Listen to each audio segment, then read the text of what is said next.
Well, g'day guys, it's the Outback Legend here, and today what I have for you is a little bit of a first impressions of the new Metal Gear Solid game, which is Metal Gear Solid 5: The Phantom Pain, which has just been released here in Australia. I picked it up this afternoon, and evidently the shop that I went to buy it from, they have been selling heaps. Evidently they've sold hundreds of copies this morning and this afternoon. So it is obviously going to be a really popular game, and I can't wait to get right into it. So a little bit of background info on this game. It is produced by Konami, which is a Japanese developer, and it has been written and directed by Hideo Kojima, who is renowned for the Metal Gear franchise. Everybody who's played Metal Gear, they all know who Hideo Kojima is. He's probably one of the most famous game directors out there. He's an absolute mastermind when it comes to directing games and storylines and everything like that. He's absolutely brilliant at what he does. So Metal Gear Solid 5 is set not long after the events of Metal Gear Solid Peace Walker, in which you played as Big Boss, who was the main character of Metal Gear Solid 3 as well, which that is a personal favourite of the franchise of mine. And again, in this one, you take the role of Big Boss. And if you've played throughout a lot of the other Metal Gear games, you would know that that is who Solid Snake, Liquid, and Solidus are cloned from. So in Metal Gear Solid 1, 2, and 4, you play as Solid Snake, and in the first Metal Gear Solid game, Liquid is the main antagonist. In the second game, it's Solidus, and in the fourth game, it is Liquid Ocelot, who, if you read a little bit into the story, you'll find out a lot about what happened in the story and how it all came to be in Metal Gear Solid 4. So Metal Gear Solid 5 is set years before the events of Metal Gear Solid 1. It's set even before they were cloned. So this is set back in the 1980s and is set in the Middle East, where you are currently fighting. So that's pretty much the background info on the game. That's pretty much the story so far, everything like that you need to know. So let's get stuck into a little bit of gameplay, how it runs, and everything like that. So the first thing that really strikes you with this game is how graphically stunning it is. It's a true next-gen game, which is absolutely brilliant. The graphics for it are top-notch. It's got smoothness to it. It's everything you'd kind of expect from a Kojima game. Another thing that you'll really notice with this game is it is a free roaming game. It's a massive open world.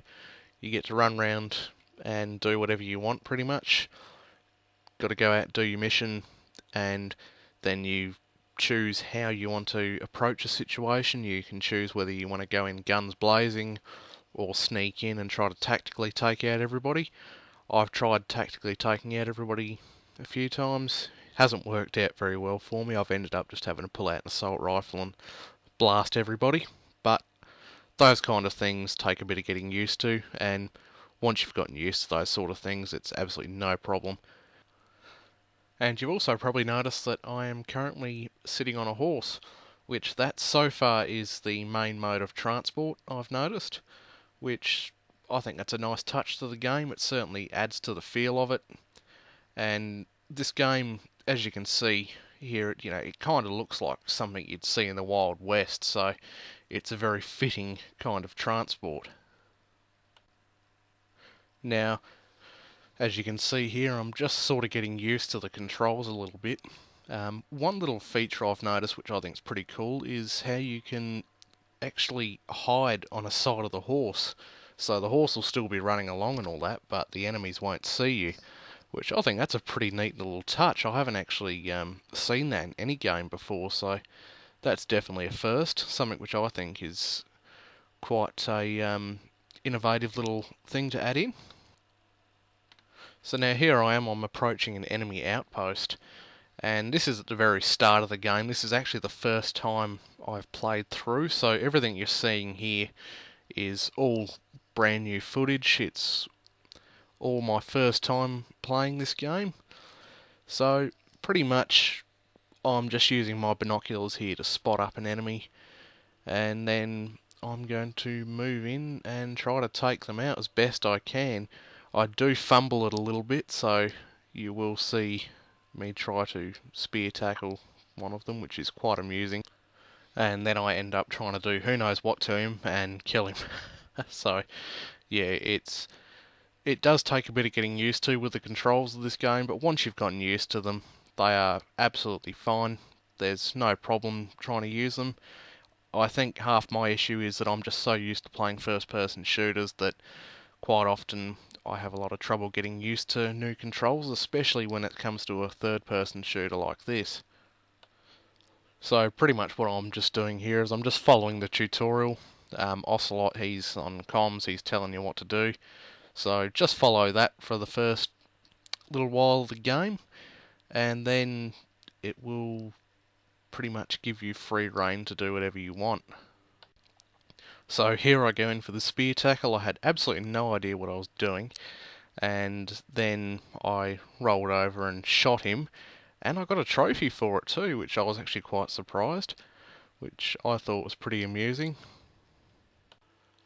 So here I am approaching an enemy base.